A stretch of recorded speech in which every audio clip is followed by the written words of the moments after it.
ಶ್ರೀ ಗುರುಭ್ಯೋ ನಮಃ. ಹರಿ ಓಂ. ಚಾತುರ್ಮಾಸ್ಯದ ಮೊದಲು ಮಾಡಬೇಕಾದಂತಹ ವ್ರತ ಶಾಖವ್ರತ. ಈ ಶಾಖವ್ರತ ಮಾಡಬೇಕಾದಾಗ ಸಂಕಲ್ಪಗಳನ್ನು ಮಾಡಬೇಕು. ಸಂಕಲ್ಪ ಮಾಡಿ ವ್ರತವನ್ನು ಪ್ರಾರಂಭ ಮಾಡಿ ಮುಗಿಯಬೇಕಾದಾಗಲೂ ಕೂಡ ಸಂಕಲ್ಪವನ್ನು ಮಾಡಿ ಮುಗಿಸಿ ಅವತ್ತಿನ ದಿನ ಆ ಶಾಖಾದಿಗಳನ್ನು ದಾನ ಕೊಡಬೇಕು. ಯಾಕೆಂದರೆ ಯಾವುದನ್ನು ಬಿಟ್ಟಿರ್ತೀವಿಯೋ ಬಿಟ್ಟಂತಹ ಪದಾರ್ಥಗಳನ್ನು ದಾನ ಕೊಟ್ಟರೆ ಸ್ವೀಕಾರ ಮತ್ತೆ ನಾವು ಅದನ್ನು ಸ್ವೀಕಾರ ಮಾಡಲಿಕ್ಕೆ ಯೋಗ್ಯವಾಗ್ತದೆ. ಅದಕ್ಕೆ ದಾನವನ್ನು ಕೊಟ್ಟು ಆಮೇಲೆ ಅದನ್ನು ಸ್ವೀಕಾರ ಮಾಡಬೇಕು ಅಂತೆನ್ನುವುದಾಗಿ ಪುರಾಣಗಳು ತಿಳಿಸಿದೆ. ಅಲ್ಲ, ಶಾಖ ಅಂದರೆ ಏನು? ಶಾಖವ್ರತ ಮಾಡ್ತೀವಿ, ಆದರೆ ಶಾಖ ಅಂದರೆ ಏನು ಅದರ ಬಗ್ಗೆ ನಮಗೆ ಗೊತ್ತಿಲ್ಲಲ್ಲ ಅಂತಂದರೆ ಆದಿತ್ಯ ಪುರಾಣ, ಸ್ಕಾಂದ ಪುರಾಣಾದಿಗಳು 10 ವಿಧವಾದ ಶಾಖವನ್ನು ಹೇಳಿಕೊಟ್ಟಿದೆ. ಮೂಲ, ಪತ್ರ, ಕರೀರಾಗ್ರ, ಫಲಕಾಂಡಾದಿ ರೂಢಕಾಹ, ತ್ವಕ್, ಪುಷ್ಪಂ, ಕವಚಂ ಚೇತಿ ಶಾಖಂ ದಶವಿಧ ಸ್ಮೃತಂ. ಅಮರಕೋಶಾದಿಗಳು ಕೂಡ ಈ ವಿಷಯದಲ್ಲಿ ಈ 10 ವಿಧವಾದಂಥದ್ದನ್ನು ತಿಳಿಸಿಕೊಟ್ಟಿದೆ. ಬೇರು, ಎಲೆ, ಮೂಲಿಕೆ ಮತ್ತು ಹಣ್ಣು, ದಂಟು, ತೊಗಟೆ, ಚಿಗುರು, ಹೂವು, ಸಿಪ್ಪೆ, ಇವು ಯಾವುದು ಇರ್ತದೆಯೋ ಅದು ಎಲ್ಲವೂ ಕೂಡ ಶಾಖ ಅಂತ ಕರೆಸಿಕೊಳ್ಳಲ್ಪಡುತ್ತದೆ. ಆ ಶಾಖೆ ಇದು ಶಾಖ ಅಲ್ಲ ಅದು ಶಾಖ ಅಂತ ಹೇಳಲಿಕ್ಕೆ ಬರೋದಿಲ್ಲ. ಇದರಲ್ಲಿ ಎಲ್ಲವೂ ಬಂದು ಬಿಡ್ತದೆ. ಚರ್ಮ ಇರುವುದು, ಚಿಗುರುವುದು, ಹೂ ಇರುವುದು, ಸಿಪ್ಪೆ ಇರುವುದು, ಇದು ಎಲ್ಲವೂ ಶಾಖ ಅಂತಂದ ಮೇಲೆ ಆ ಎಲ್ಲ ಶಾಖಾವರವನ್ನು ನಾವು ಬಿಡಬೇಕಾಗ್ತದೆ ಅಂತ ತಿಳಿದುಕೊಳ್ಳಬೇಕು. ಆಮೇಲೆ ಕರೀರ ಅಂತಿದೆ, ಅದು ವಂಶಾಂಕುರಾದಿಗಳು. ಆಗ್ರ ಅಂತಿದೆ, ಹೊಸದಾದು ಆವಾಗಲಿನ ಚಿಗುರಿದಂತಹದ್ದು. ಅತಿರೂಢ ಅಂತಿದೆ, ಅದು ಚಣಕ ಮೊದಲಾದಂತಹ ಕಡಲೆಬೇಳೆ ಮೊದಲಾದಂತಹದ್ದನ್ನು.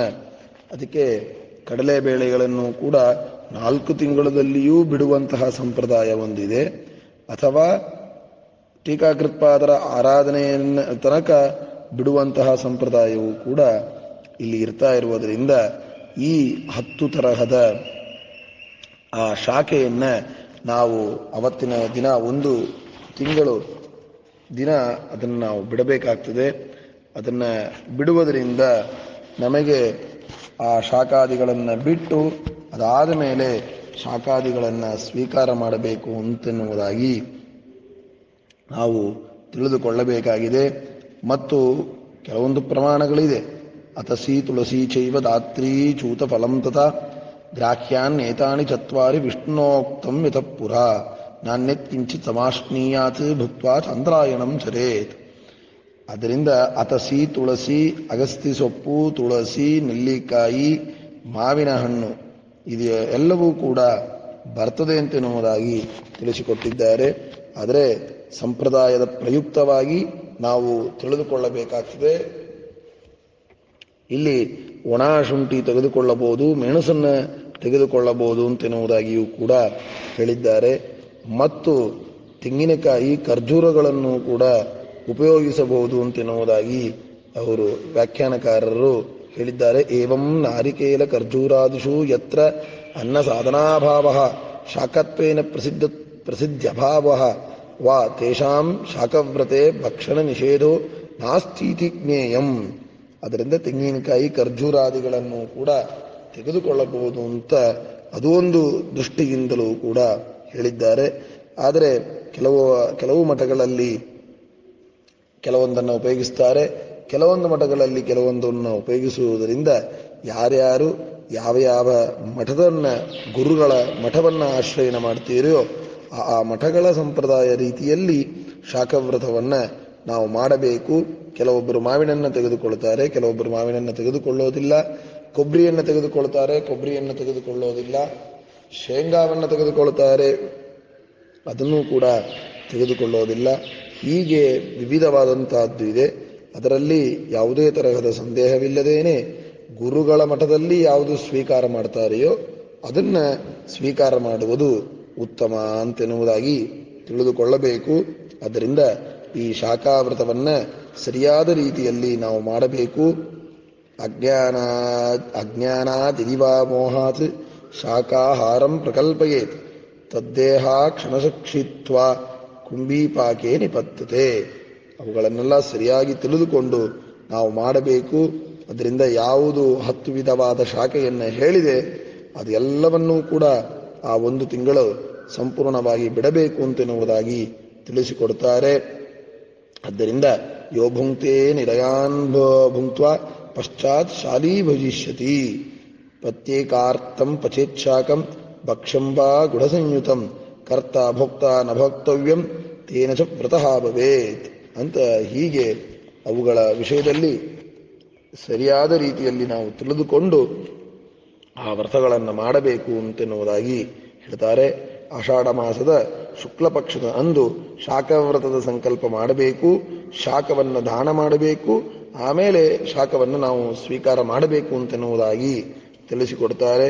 ಶಾಖವ್ರತಂ ಮಯಾದೇವ ಗೃಹೀತಂ ಪುರತಸ್ತವ ನಿರ್ವಿಘ್ನಂ ಸಿದ್ಧಿಮಾಯಾತು ಪ್ರಸಾದಾತ್ತೇ ರಮಾಪತೆ ವಾಸುದೇವ ಶುಭೇ ಮಾಸೆ ಶಾಖವ್ರತಮನುತ್ತಮಂ ತ್ವತ್ಪ್ರೀತ್ಯರ್ಥಂ ಕರಿಷ್ಯೇಹಂ ನಿರ್ವಿಘ್ನಂ ಕುರು ಮಾಧವ ಅಂತ ಹೀಗೆ ಸಂಕಲ್ಪವನ್ನ ಮಾಡಿಕೊಂಡು ನಾವು ಶಾಖವ್ರತವನ್ನು ಪ್ರಾರಂಭ ಮಾಡಿ ಮುಗಿಬೇಕಾದಾಗ ಶ್ರಾವಣ ಶುಕ್ಲ ದ್ವಾದಶಿಯಂದು ದಾನವನ್ನ ಮಾಡಬೇಕು. ಉಪಾಯನಮಿದಂ ದೇವ ವ್ರತ ಸಂಪೂರ್ತಿ ಹೇತವೇ ಶಾಕಂ ತು ದ್ವಿಜವರ್ಯಾಯ ಸಹಿರಣ್ಯಂ ದದಾಮ್ಯಹಂ. ನಾನು ದಕ್ಷಿಣೆಯ ಸಮೇತ ಈ ಶಾಖಗಳನ್ನು ಕಾಯಿಪಲ್ಯಗಳನ್ನು ದಾನ ಮಾಡ್ತೇನೆ ಅಂತ ದಾನವನ್ನು ಮಾಡಿ ಶಾಖವ್ರತದ ಸಮರ್ಪಣೆಯನ್ನ ಭಗವಂತನಿಗೆ ಮಾಡಿ ಆಮೇಲೆ ನಾವು ಶಾಖವನ್ನು ಸ್ವೀಕಾರ ಮಾಡಬೇಕು ಅಂತೆನ್ನುವುದಾಗಿ ಹೇಳ್ತಾರೆ. ವಾಸುದೇವ ನಮಸ್ತುಭ್ಯಂ ಪ್ರಥಮೇ ಮಾಸಿ ಮತ್ಕೃತಂ ಶಾಖವ್ರತಂ ಮಯಾತೇನ ಸಂತುಷ್ಟೋ ಭವಮಾಧವ. ಸ್ವಾಮಿ, ನಾನು ಈ ವ್ರತವನ್ನು ಮಾಡಿದ್ದೇನೆ, ಮೊದಲು ತಿಂಗಳು ಚಾತುರ್ಮಾಸದಲ್ಲಿ ಶಾಖಾವ್ರತವನ್ನು ಪೂರೈಸಿದ್ದೇನೆ, ಆದ್ದರಿಂದ ಯಾವುದೇ ತರಹದ ತೊಂದರೆ ಇಲ್ಲದೇನೆ ಇದನ್ನ ಸ್ವೀಕಾರ ಮಾಡಿ ನನ್ನನ್ನು ಅನುಗ್ರಹಿಸು ಅಂತೆನ್ನುವುದಾಗಿ ತಿಳಿದುಕೊಳ್ಳಬೇಕು. ಆದ್ದರಿಂದ ಚಾತುರ್ಮಾಸದ ನಿರ್ವಿಘ್ನವಾಗಿ ನಡೆಯಬೇಕಾದಾಗ ಆ ಭಗವಂತನ ಅನುಗ್ರಹದಿಂದ ನಾವು ಆ ಮರಣವಾಗಲಿ ಯಾವುದಾದರೂ ಕೂಡ ಭಗವಂತ ಅದನ್ನು ಪೂರ್ಣ ಮಾಡಿಸುವಂತ ಅನುಗ್ರಹವನ್ನು ಮಾಡಲಿ ಅಂತ ಈ ಮೊದಲನೆಯ ಶಾಖಾವ್ರತವನ್ನ ನಾವು ಮಾಡುವಂತಹದ್ದನ್ನ ಸರಿಯಾದ ರೀತಿಯಲ್ಲಿ ಗುರುಮಠವನ್ನ ಅವಲಂಬಿಸಿಕೊಂಡು ನಾವು ಮಾಡಬೇಕು. ಆದ್ದರಿಂದ ಗುರುಗಳ ಅನುಗ್ರಹ ಆಗುವುದಕ್ಕಾಗಿಯೂ ಕೂಡ ನಾವು ಮಾಡಬೇಕು ಅಂತೆನ್ನುವುದನ್ನ ತಿಳಿದುಕೊಳ್ಳಬೇಕು. ಶ್ರೀಕೃಷ್ಣಾರ್ಪಣಮಸ್ತು.